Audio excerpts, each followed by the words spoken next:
Hello guys, and welcome to this second part of my tutorial about how to create a custom animated push button for your UIs. Okay, so first part we left that we created our push button, we created a method to load up the frames, but nothing is happening. What we want to do is to kick the animation when we click. Okay, so in order to do that we need a timer. Okay, but the timer doesn't do all we need, because the queue timer basically has two methods. So you can say the queue timer, okay, kick the timer every millisecond I tell you. So you can say every 100 milliseconds kick the timer, and every time the timer finish, basically it's emit a signal called timeout. Okay, and we can attach whatever we want to this signal. Okay, we can do a quick example here. So for example, if I do a def printed and print hello, okay, and we create a Qt GUI. Actually it's Qt core, yes, it's a Qt core I believe, Q timer. Okay, and let's say we self dot timer, sorry, underscore timer, we set the delay. Let's actually, let me check if it's the delay. No, it's not delay, is the function actually calls set interval, let's say 100 milliseconds. Okay, and then we connect set.timer.timeout the signal which is getting fired to our self.printed method, and of course we need to start the timer. So self.timer underscore timer dot start. Okay, so if I do that, it's given an error. So Qt signal is not callable. Oops, I have to call the connect method. Sorry, you probably guys saw that and were laughing at me. Alright, takes no argument, one given, my fault. I forgot the self. So if we kick that, we see a low, low, low, low, low. Every 100 milliseconds, it means 1/10 of a second. If I say every second, it's going to do hello, hello, hello, hello. Problem is, it will go forever until we stop it manually. So it's kind of hard to deal with that. We can subclass the queue timer to customize that, extend that, specialize that to our needs, and that's what we're going to do in this class. Okay, so we are going to create a repeat timer class which is inherit from queue timer. Okay, so this this class is going to implement two signals, okay, which we are going to declare before the init. So is timeout count and end repeat. What's the difference? So timeout count is getting fired at the same time of timeout, but it's passing out also the index of the iteration. So basically, if we say iterate 20 times, it's going to fire the first time with index 0, then index 1, index 2. So basically, we know how many times the counter has been, the timer iterated through the counts. Okay, and we're gonna use that to set the frame. And then end repeat basically is getting fired at the end of the iteration, so the last iteration. So if we say iterate 20 times, after 20 times it's gonna fire the end repeat. Okay, so now let's declare the initialize the class, and let's initialize the queue timer parent class. Okay, so we are gonna need two parameter for this function. So it's number of repeats and the delay. So by default we want to repeat that one time and every 10 milliseconds. This is complete arbitrary. Okay, so what we are going to do, first of all, we are going to store a couple of parameters, so number of repeats, and we are going to store the delay. So you may wonder, why is not private? You want the user to access that directly? No, I don't want to. But what I'm going to do later is to decorate this attribute in order to make it to control the access to that. So I'm going to show you that. So we're going also to have an internal counter, and we are going to connect the timeout to our internal eval function. That we are going to do that later in a couple of minutes actually, but for now let's comment it out. So now I'm going to show you a little bit of decorators. So this is not a tutorial about decorators, so if you don't understand that, Google around. There are plenty of tutorials about that, and it's really easy. It's not that easy, but it's quite simple to understand, and then you will get a hand of it. Okay, so I'm going to create a, a getter and a setter function for these attributes, so basically I can control what is happening. So this is the getter function. I'm going to use the property decorator. Okay, so the first one is the getter. So basically every time we do, for example, we do, for example, I don't know, this is pseudocode like temp equal to my timer dot delay. Okay, meaning we are accessing the function. So under the hood, what it's doing when we access delay is calling the getter function, which is this one we define here, which is not doing anything fancy. It's just returning underscore underscore delay. Okay, which we are going to declare here. Delay. Actually, we don't need to because it's getting setter here. Anyway, so we don't need to declare that because it's getting setter at the beginning. It's getting created at the beginning with the setter function. Okay. But if you want to, you can create it like self dot underscore underscore delay equal to 0. Okay, or equal to delay, doesn't really matter. Underscore 0. So initialize to a value, and then we use the setter function, so we automatically check if the value is correct and everything. But so that's the getter function here. It's not doing nothing, it's just getting the value and returning it. Okay, so we return delay. Then the setter function does the same thing, but is getting called when we access the value. So for example, if we do that, is under the hood, Python is calling the setter function, this one, passing the value in that we want to set, in this case 10. And so we can control, we do checks, we can do whatever we want with this value before setting it. Okay, and that's actually what I'm doing here in the setter function, which is decorated with delay at delay.setter. So it's telling Python this is the setter function. So we are checking first of all if the value is greater than 0, because doesn't have any sense to have a negative time.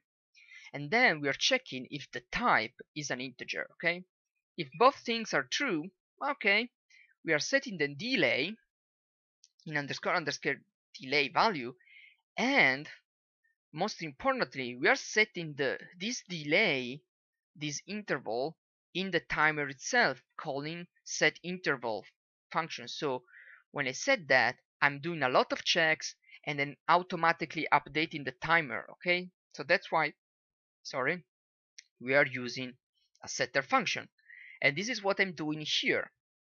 Since I'm calling self.delay and not underscore underscore delay, the setter function is being called, so the input value delay is being already processed and set. So if for any reason the value is not valid, it's not getting set, and we could actually raise an error here, but that's up to you. For now I'm not doing it, to trying to keep the tutorial short, so you can set that manually, do how many checks you want, whatever. Okay, so that's it. We're going to do the same things for the number of repeats. Okay, so same things. we are declaring a property. Oops. All right, with a getter function which return number of repeats, and we're going doing some checks. Okay, actually here I have not been consistent because we should actually do that. So the getter function is being called, and let's actually initialize number of repeat to 1 and actually delay to 10. Okay, so we are doing the same kind of check. We're checking if it's greater than 0, if it's an integer, we are setting it. Okay, now let's see if everything works first of all. So instead of qt core qtimer, we are going to make an instance of repeat timer. So as we wrote quite a bit of code, we actually need to see if it's working. Okay, here we go. So timer looks like it works. It likes it. So our class works. Let's actually try to see if it works. No, actually we're not gonna do that because probably it's not going to work. We have to finish the functions. So now we declare the eval. So the eval is where the magic happens. Okay, so what does the eval function do? Sorry, so we want our timer to just run as many times as we set. So the eval function is actually getting called every time timeouts fire off. So we can uncomment this out. Okay, oops, I'm messing around with undo. Okay, so every time the timeout is reached, so the millisecond has passed, eval is getting called. Okay, so here internally we do a check. If we reached the number of repeats -1 because we're starting counting from 0, so internal counter has been initialized from 0. You can start it from 1 if you want to, just for consistency, and start it to 0. So if we reach the counter, we stop the timer, so we don't fire anymore. We reset the counter, and we emit the signal end of repeat. So we say, okay, we did all the repetition you wanted, we are done. Okay, instead, if that's not the case, we are going to emit the timeout count signal by passing the internal counter, so we know which iteration we are, and we increase the counter. Okay, so here the only thing we're doing, we are connecting the signal timeout to eval. Okay, so every time timeout has been called, eval is being triggered. So let's actually see if it works. So let's put a print here, eval. Okay, so again we set the timer interval, and we connect the printed function to the timeout, or actually we want to connect to our timeout count if we want to, and we actually add an index value, and we're going to print the index. Here we go. So we connect to timeout count, self-printed, and let's actually set, I want 10 repetition. Let's do that. Sorry, 10 repetition. Or the delay is fine. I don't care about the delay. Let's set it 100 milliseconds. Let's get it rid of that. We don't need anymore, and let's start that. Let's see if it works. You see, it works. It's getting called only 10 times. Actually, 0, 1, 2, 9, 2, 8. It actually should go all the way up to 10. Last time is not being called. Last time makes sense because eval is getting called, but our end of how it's called, where is our the timeout count is not getting called. So this is actually wrong. This is a small bug I didn't see. So it looks like we always need to call the timeout count. Okay, otherwise we're skipping one. If I run that, we see it start to 9, but now it's getting actually called one time more. So here, what I need to do, that's tricky. It's getting called one extra time. So it's giving a second to think. I need to fix that. So if we go back, it's just getting called. So if we put that here as well, yeah, it actually makes sense. Otherwise, we're going to need a break. Here we go. No, it's getting called one extra time. No, it's fine. Sorry. But we need to pass that before resetting the internal counter. Otherwise, you see, it's getting reset to 0. So sorry about this small bug. So let's see, all the way to 9. So 0 to 9 means it runs 10 times. So now we're good to go. Okay, so everything is being fixed. That's good. So the timer is working. So now, if you remember, we were setting the delay and the number of frames. We stored that. Okay, so now what we want to do, we want to update our timer in order to loop just for as many times as the number of frames we have. So in order to do that, we are going to store those parameters in our convert frame. So we are going to store the number of repeats equal to the number of frames, and the delay is actually going to be equal to the speed we set here. Okay, so let's see what happens if I run now. Still nothing. Why is that? Well, it's really simple. We didn't kick off the timer. Okay, so in order to do that, we can connect directly the signal clicked of the push button to the start of the frame. That can work, but I'm not gonna do that. I'm actually going to create a function which handles the kickoff of the timer. And you see here it's really simple. I'm just calling the timer start. But I do that because later I can override this function to do something else without changing at all the behavior of the class. So trust me on that, it's gonna be useful. Okay, so now we just need to connect the signals that we need. Okay, so what do we need to do? First of all, we need to, too high, no, here, okay, at the end of the initialize. So what we need to do is connect the click button to the connect, okay, sorry, to the play anim. So now if I do that, I'm starting the timer. Okay, so if I do that, timer is starting, is running, but nothing is still changed because we are not changing the frame. But we did stuff in a nice way. So for us now, it's really easy to change the image. Okay, remember we created a signal and we are finding a signal which passed the frame, the count, that we can use that the number of iterations of the count for our frame. So we can connect directly this signal to our set frame function.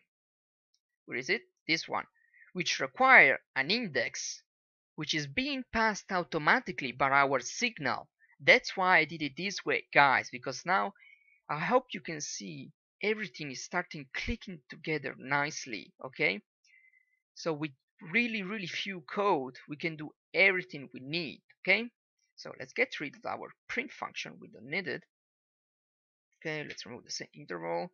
So now we connect the timeout count to our self.setFrame. Okay, so let's see what happened now.